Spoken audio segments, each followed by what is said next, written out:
And in bullshit news, Wyoming Governor Mark Gordon became the first in the nation to sign a bill specifically banning abortion pills. It's to take effect in July. An amendment in the Wyoming Constitution, originally put forth by Republicans in an attempt to thwart the Affordable Care Act, says adults have a right to make their own health care decisions. So Republicans enact a ban that states abortion is not health care. The judge cited the constitutional amendment in blocking the ban. Meanwhile, the same day in California, Democrats introduced a measure intended to offer legal protections to doctors who mail abortion pills to patients in other states. A handful of other Democrat-controlled states have proposed or adopted similar laws already. Way to go, California.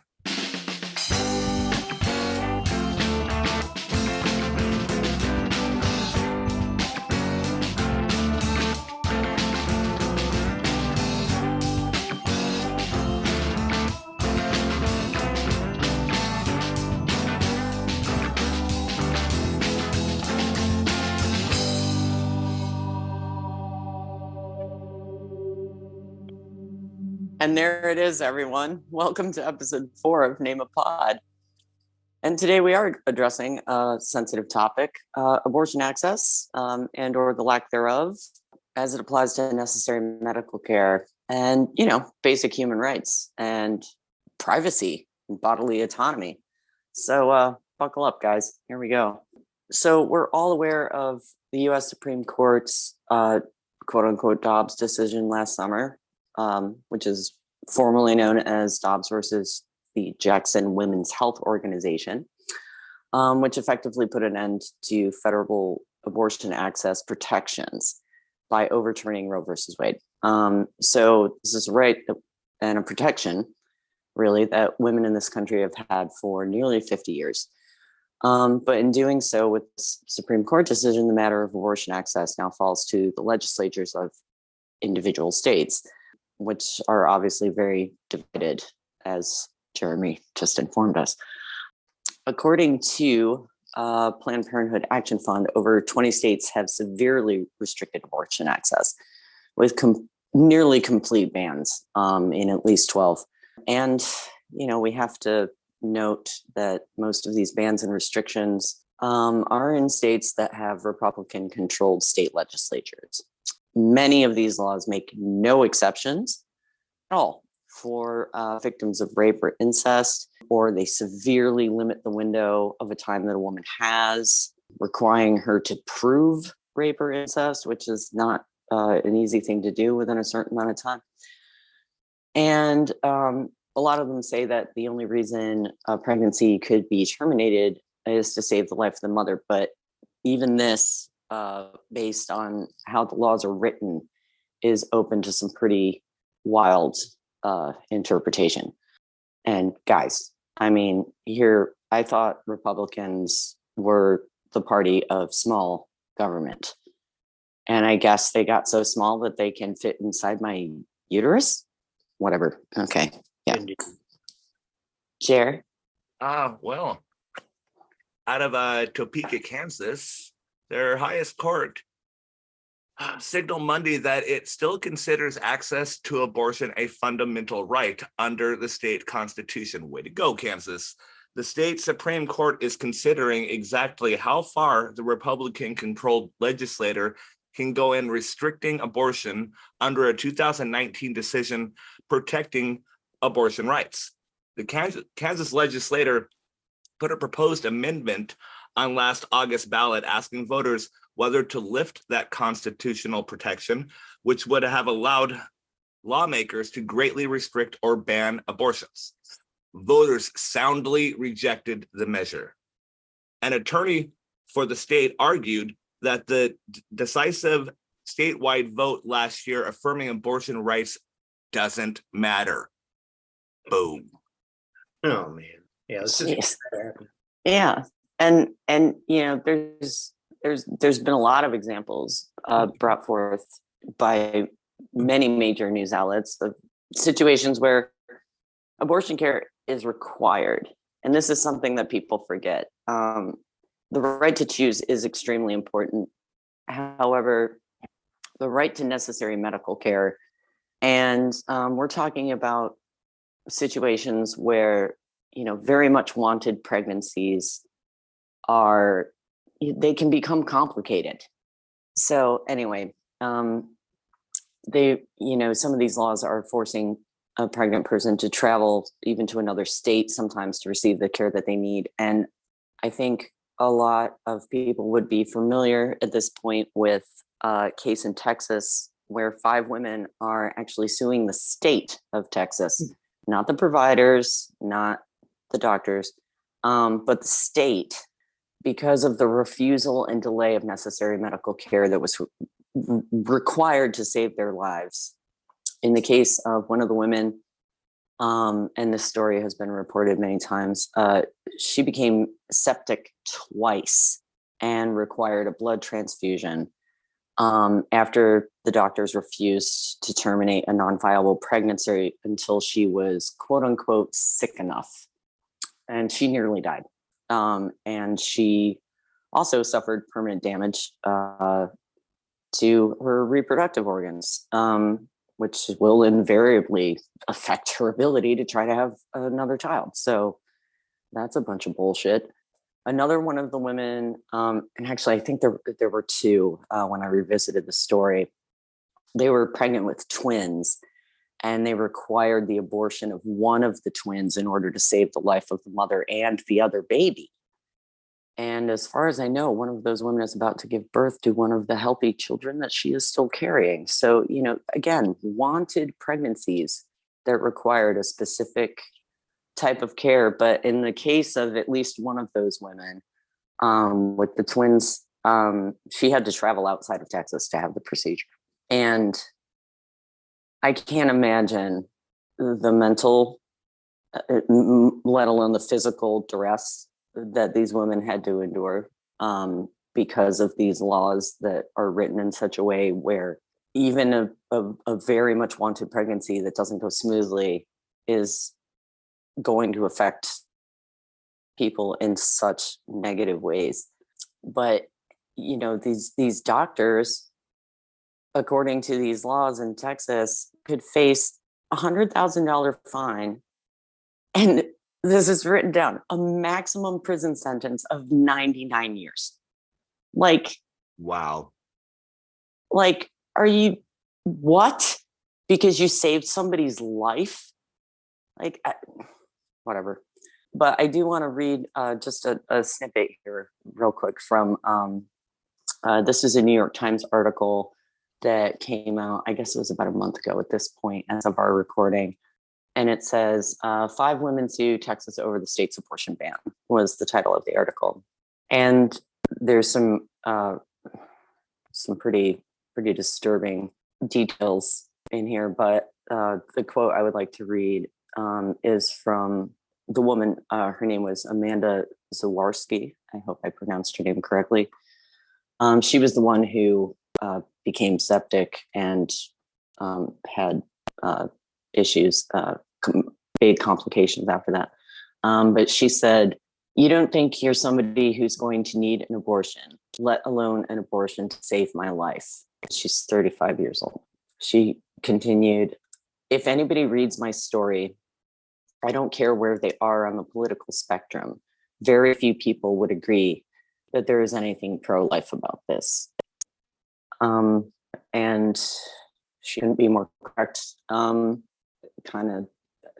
Handmaid's Tale was meant to be a warning, not a fucking playbook. You can't just force women to be pregnant and not take care of them. It's absolutely disgusting. It absolutely is. And then we got Idaho over here proposing a bill that would criminalize helping minors obtain an abortion without parental consent, is headed to the desk of the Republican Governor Brad Little. The measure seeks to restrict travel by creating the crime of abortion trafficking, quote unquote, and would bar adults from obtaining abortion pills for a minor or recruiting, harboring, or transporting the pregnant minor without the consent of the minor's parent or guardian. Anyone convicted of breaking the law would face 2 to 5 years in prison and could also be sued by the minor's parent or guardian. Now, I am all for the fact that, you need parental consent for a minor, but why is this minor pregnant in the first place? And why is that something that you want to restrict? I don't understand that. Plus, it sounds like if you pick up a hitchhiker on the highway, you think they're 18, you take them over to Illinois or something, drop them off, they could throw you in jail for 5 years. Right, because you just helped traffic. Yeah. And all you were doing is just helping some kid on the side of the road. That's all you thought. Well, and also, doesn't it goes so far as to again, it's the way the law is written. It's like, yeah, they're trying to protect minors. Okay, yeah, agreed. Minors should be protected and nobody should have to go through that on their own. However, it's all pregnant women, not minors. Like, they don't want you leaving the state to have an abortion, period. Right. So, and I would also like to point out that a lot of these laws don't just punish the mother, the pregnant person.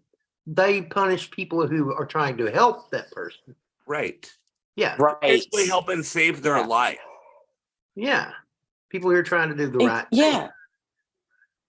Yeah. And Robert, on that note, do you want to talk about the thing with Oklahoma there? Oh, yeah. Oh, please. Thank you, Drea.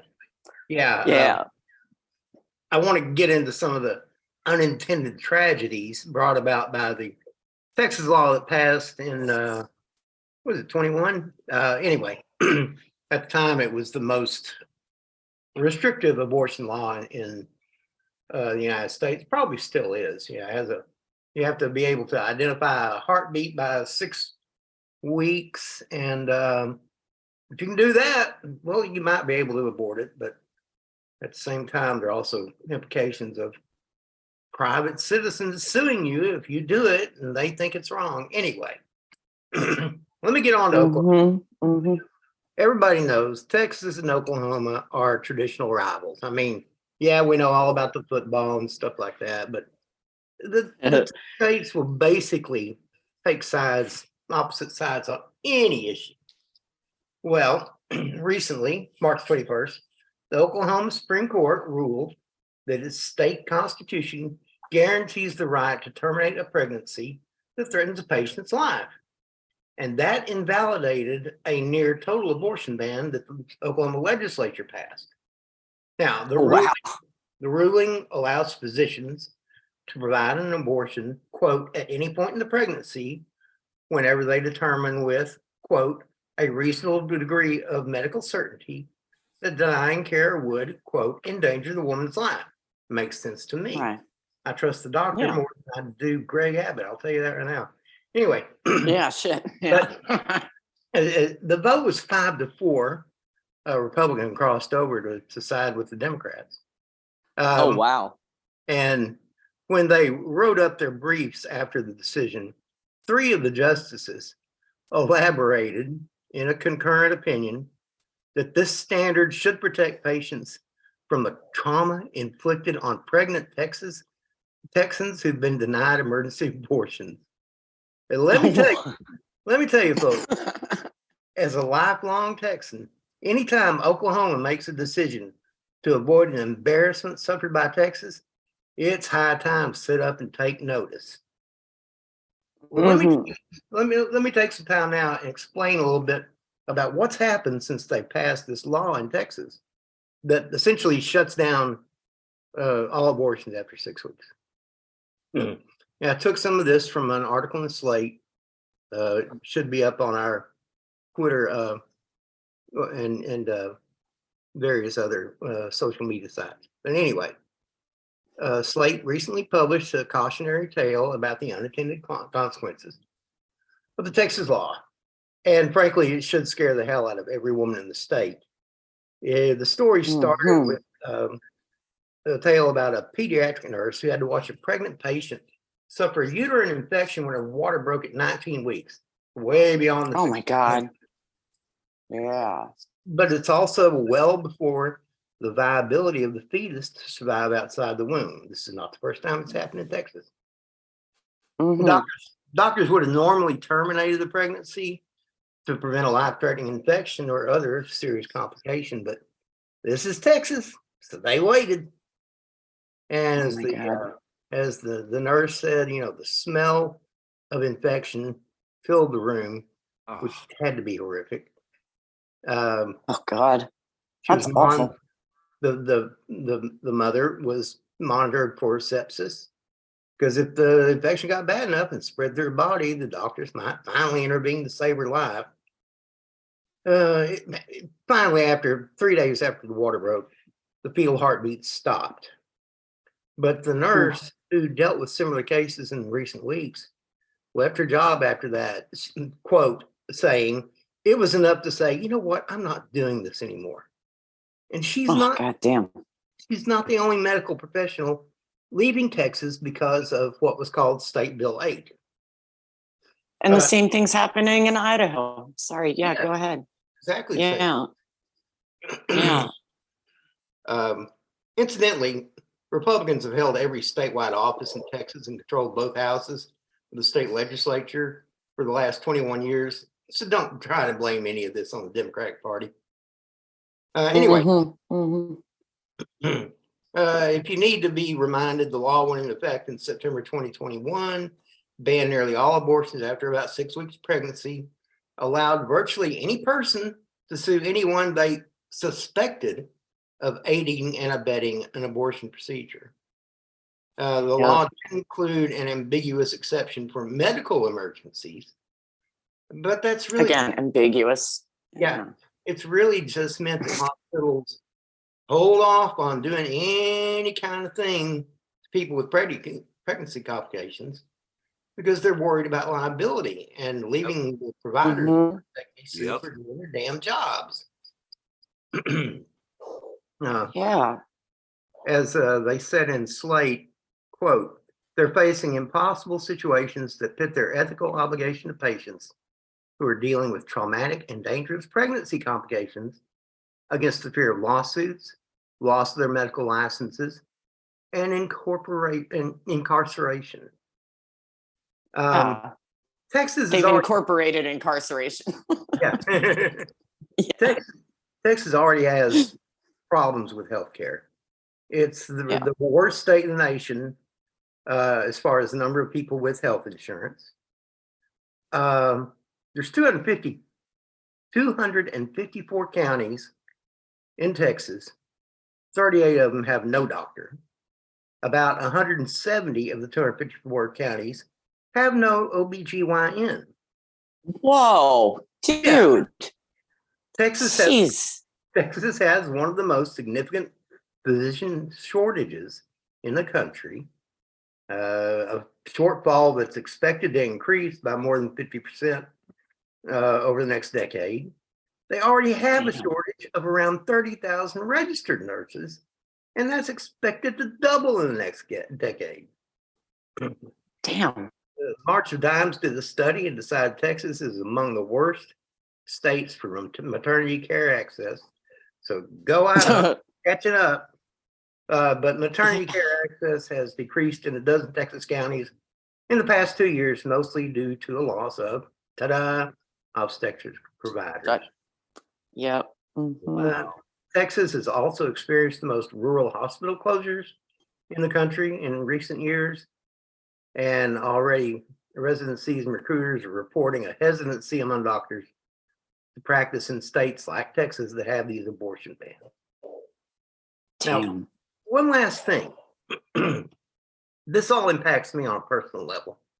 My daughter is in her first trimester with her second child, and a genetic anomaly is making this a high-risk pregnancy. Her normal OBGYN is not certified for this level of care. So for her to drive to a certified specialist, she has to make at least a 150-mile round trip for treatment. That's once a month, maybe every 2 weeks. And by the way, Damn. for any reason she doesn't like that doctor, it's going to be a 230-mile round trip. Oh my God. But that's not good for a high-risk pregnant woman to travel that much. But hey, No. that's how the right to livers decree it. Must be done in Texas. Fuck them. Oh my That's God. neat. That's insane. That's It is. so gross. Well, obviously, we're wishing her very well. Yeah. I mean, that's. Well, tell God. her she needs to move to Oregon State, because shocking to me, the state I live in, a bill in the Oregon legislature would protect abortion providers and patients from criminal and civil liability in other states, and would allow a person to bring a lawsuit against a public body for interfering with the reproductive health rights. This measure will also seek to protect gender affirming care in my state. I'm shocked by this news, because I mean, I know they say we're a blue state, but if you live here, you realize how much that's not really true. Mhm. Only if you're in Eugene and Portland, it's probably pretty true. But if you're anywhere else in the states, not so much. Like I see, Yeah. there's a church just on state line between here and Washington State that still has a Trump banner up. Like it's that disgusting. So Wow, you guarantee that they're all quote unquote pro-life. They're not pro-life. They're pro-fetus. They don't give a fuck about life. Just the fetus. Once it's born, who cares? You're on your own. Oh my God. Yeah. And that's going to get me right into what I wanted to say, Jer, because, there's some, all of these people that are, pro-life, they don't even think about all of the horrific unintended consequences of these types of laws. And they're just spreading like wildfire. I mean, not everybody can afford to move to places like Oregon or New York, where God forbid something happen, you'll be okay. Like it's just, shit, dude. And I mean, how do we get here? Like,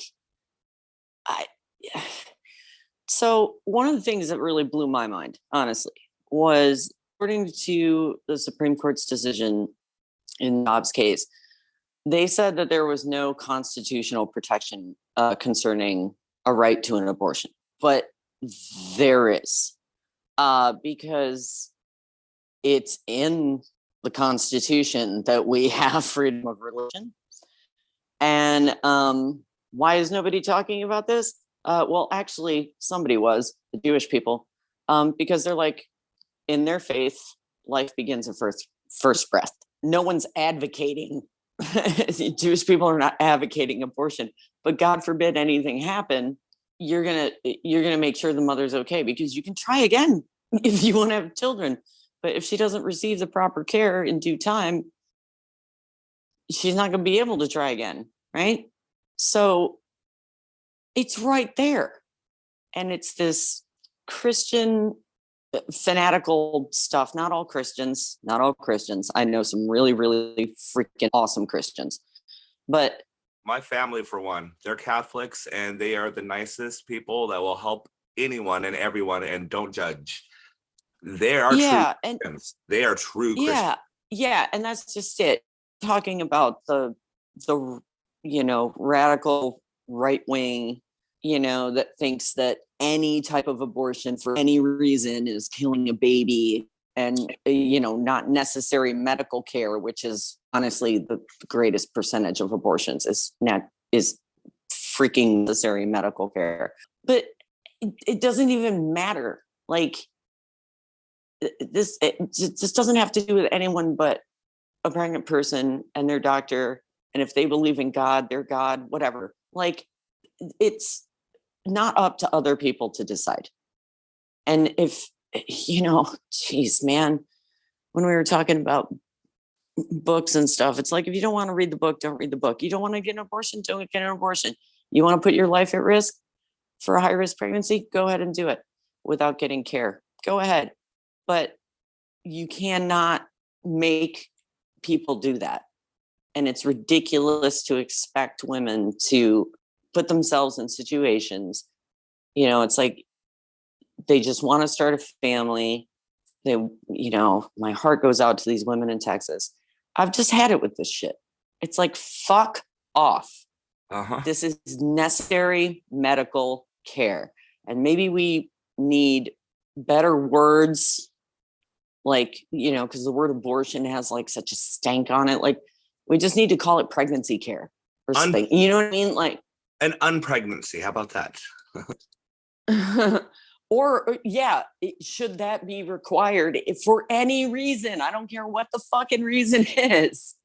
Yes, but it's still pregnancy care. Because if you need to not be pregnant, you should be able to not be pregnant. Wait. Unjust. How am I going to say this? Never mind.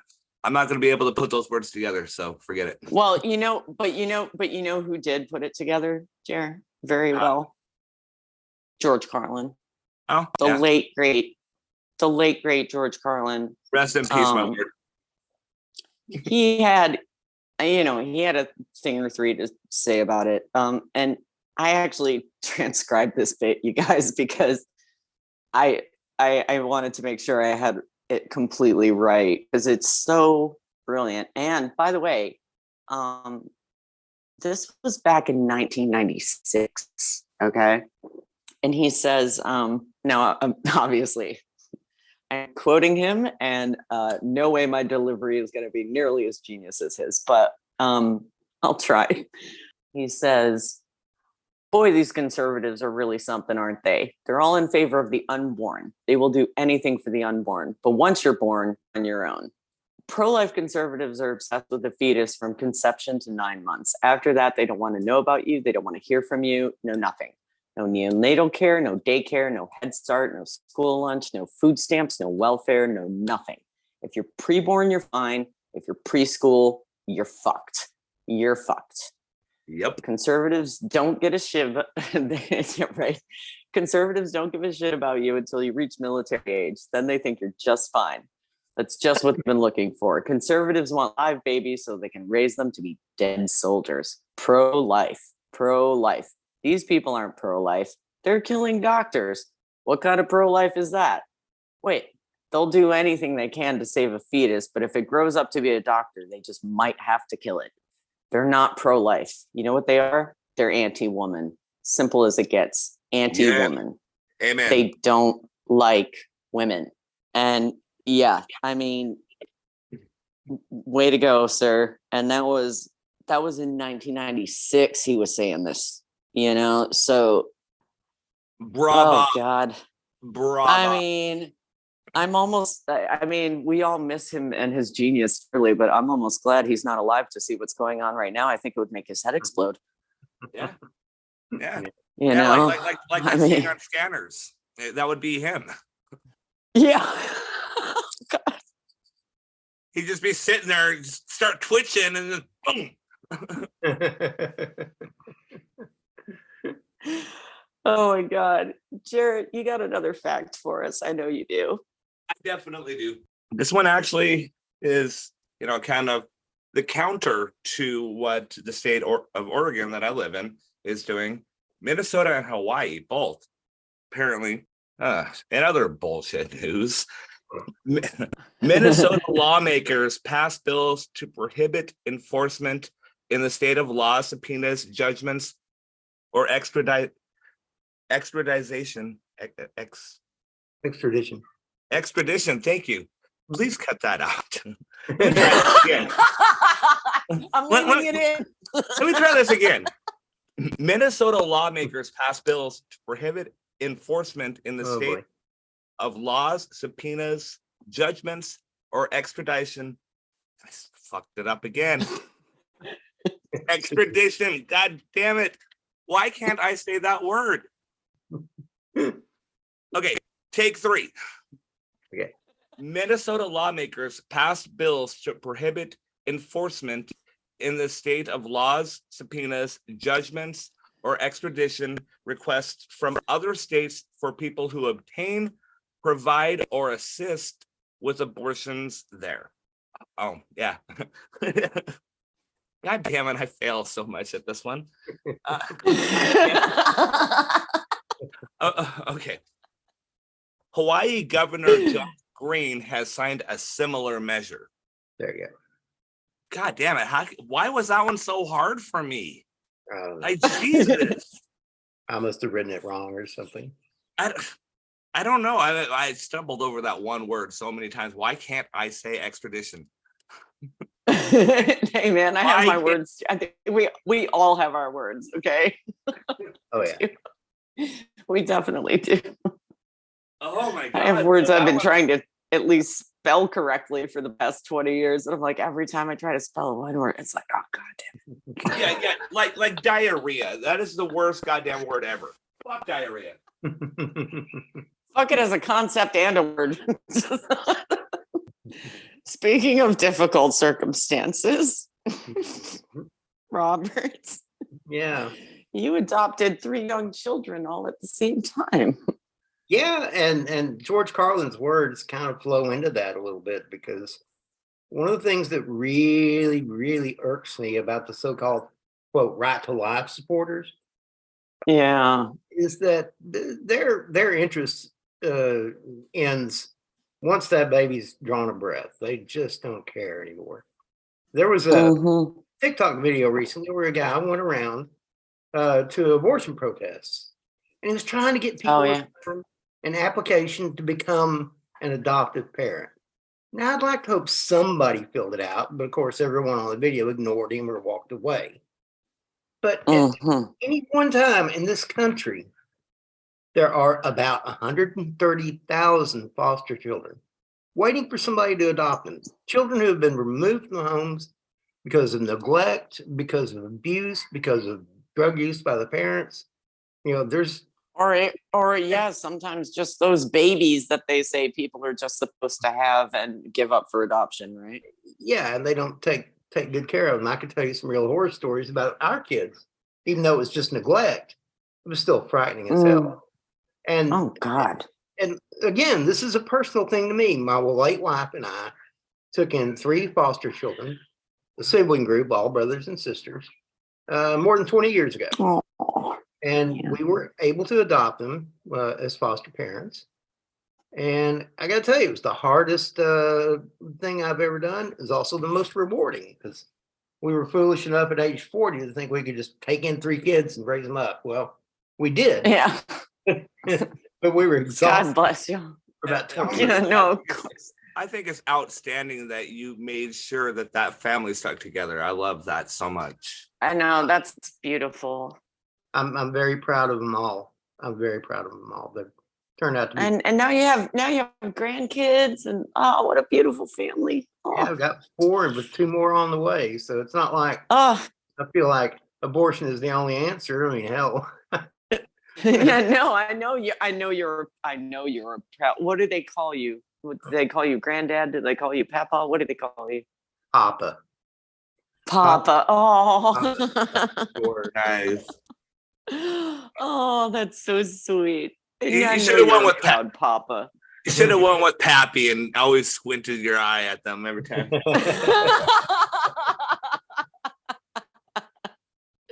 Well, no, I love that though, because it's always the little kids that kind of decide what they're going to call you, you know? They come up with their own little words, and it's so cute. See, now, yes, children are beautiful and people want to have them, but they just need help, right? So, yeah. And we have a choice. We have a choice whether or not to have them. And when we want to have them, we're going to need help. A lot of people do. It's actually, let's say this real quick. I know I told you guys earlier, I was listening to one of my favorite podcasts hosted by some really amazing ladies. And, you know, they were just discussing how, like, especially when it comes to these laws about life of the mother, right? They're like, well, technically every pregnancy is a risk. Every pregnancy is a risk, technically. And so whether, again, most abortions happen with wanted pregnancies. So can we can we knock it off with this pro-life shit and actually pay attention to living people that are trying to start families and need care? With that being said, Jer, I know you got one more for us, and then we're gonna talk about maybe some potential solutions to this problem. Well, I mean, I kind of got one, but what I was researching while you were talking there, I realized something, that I live in the Pacific Northwest. I am part of 3 states that make the Pacific Northwest. Right. Mm-hmm. We've mentioned the state I live in currently, which is Oregon. We have mentioned Idaho, which is something that you drive through and try not to look out the windows too much when passing. But we have not mentioned Washington State actually at all, and I was curious on what their thoughts were on the abortion right. So that's actually where I was born and raised, was in Washington State. So I looked, and this comes straight from the wa.gov, by the way, so you know it's legit. This is in their frequently asked questions about abortion. The very first thing it says, abortion is legal and protected in Washington State. In Washington State, abortions have been legal since 1970, and that has not changed even after the U.S. Supreme Court overturned Roe versus Wade. I love that. Yay, Washington. Right. So that means we've got one bad apple in the Pacific Northwest. All right. There's one. But yeah, as long as you got coastal line, you're good. All right. Yeah. Well, at least up there anyway. I have coastal line, and we're not so lucky in this neck of the woods. Right. I think Georgia's like a 6 week, I think. Yeah, we live down on the third coast. Not so forgiving here.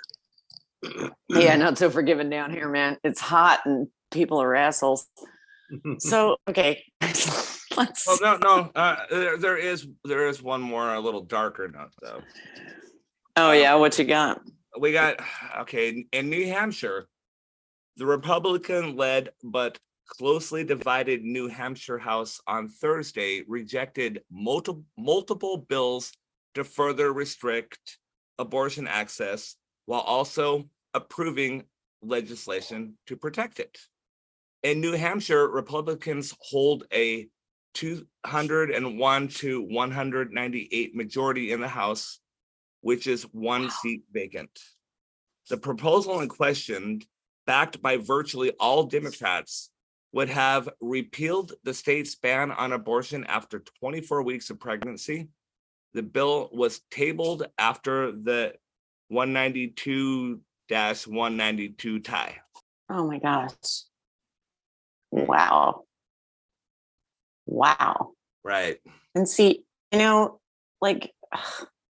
so seriously, I've heard this solution presented in funny ways before, but we all talked about this. And guys, why don't more men just get vasectomies?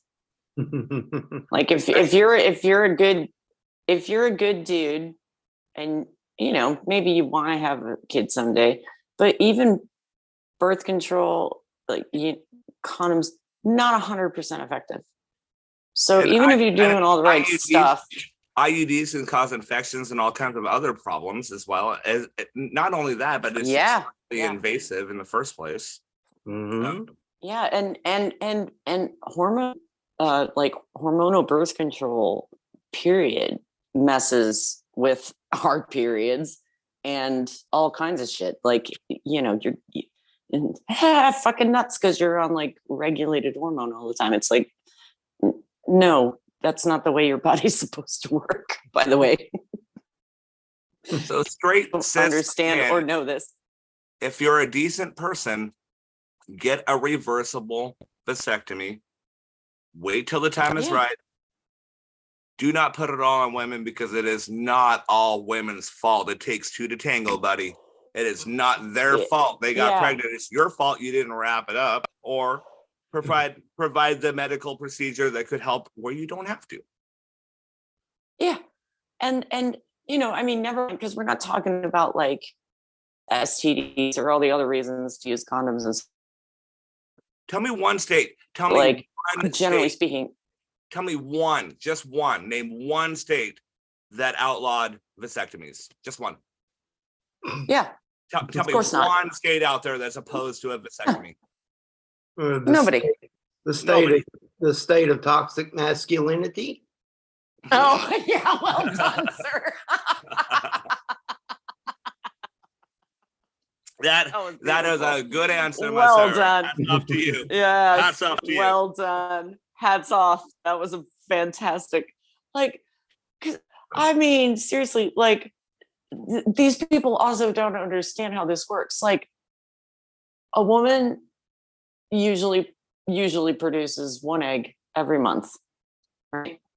Right. That is potential for fertilization. And of course, there's a load of reasons why that might not work, even if you're trying really hard to make it happen, or trying to avoid it, either way. But usually there's one. If you're me, sometimes it's two. That's scary.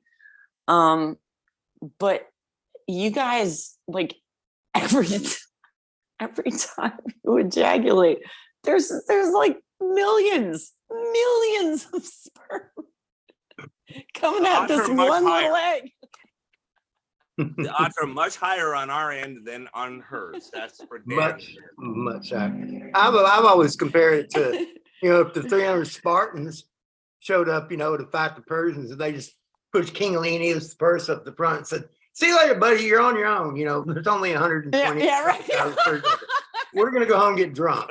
Yeah, you take care of it. You take care of this." Well, shit, if my eggs were as strong as Leonidas, I might have a chance. But shit, dude. I mean, but for real though, like, I mean, I know we've all heard this adage, like, there's plenty of people who have said this, like, a woman can literally only have one baby in a year, maybe two if you're Irish twins and you have two successful pregnancies that close together, which is also kind of nuts.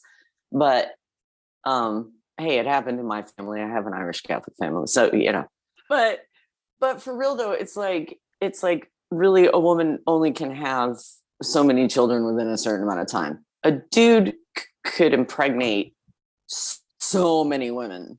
I mean, literally. Like, if a dude just decided he just wanted to go around and impregnate people, well, you could have 500 fucking babies next year, and each uterus producing baby has one, but you could have like 500. Like, it's ridiculous. He could be 90 years old. Also, that's the other point. I know, gross. It never stops with men, but with women, eventually the clock strikes zero. And oh yeah, dude, I can't wait. I cannot wait. I am telling you. I don't blame you. I don't look forward to it too. A load of reasons. No more menstruation. Hell yeah, sign me up. If I ever had it, I mean, luckily I never did. So you're lucky. I'm lucky to have been born male. I used to think that I hated being born a gay male, and that I should have been born a woman. I used to think that, and then I started hearing all of the troubles that women have to go through, and I'm like, oh yeah, like, no thanks. No, actually, I got to get out of jail free card here. Actually. Never mind. No, you did because you're, dude. If I would think that if I was born a dude, I'd still be bi, but like, it'd be way better. I mean, honestly, being gay, I also don't even have to worry about these abortion issues because, try as I might, I can't knock a guy up. It just doesn't happen yet. So. Hasn't happened. I myself, I might say some people to get pregnant. You know, it's baffling. So yeah, I mean, I honestly did get the luck of the draw, honestly, with this one, because I don't have to worry about either issue. You know, Oh my God, I don't have to deal with womanly problems, and I'm talking physical. You know, and I also don't have to worry about all this abortion bullshit that's going on, because it's never even going to be a subject for me, ever. So I actually and you know what? And in all fairness, though, I mean, sure, not for you like personally, but it it definitely it affects people you know and love. Oh, it absolutely does. I mean, it doesn't mean I'm not passionate about it. It just and that's the point. This is that's what a lot of people don't understand. It's like, I love how you're like, yeah, I'm a gay dude. Like, I don't have to worry about getting pregnant, getting someone pregnant. But you know people that have gotten pregnant. Yeah, I mean, it doesn't mean I don't care about the issues. Yeah, you know, exactly. And a lot of people absolutely do. Yeah, and a lot of people like, and that's what we need, guys. I'm gonna wrap it up by saying this. That this is what we need. We need women. I say we as women, and all of our non-binary friends who have a uterus. We need more gay guys and straight guys to have our backs on this. We really, really do, because it's super important. And the more support we have from everyone, just the better it is. Just the way we support everyone in all of our communities with all of their unique struggles. This specific attack on women is just, it's hard to bear. So the more guys that we have that stand up behind us and are like, we got your backs, that's absolutely what we need. And so let's wrap it up. We want to thank everyone. If you listened all the way through this episode, it was a little bit of a tough topic, but we hope we gave you some good information. And please go follow us, and you can subscribe on our YouTube channel.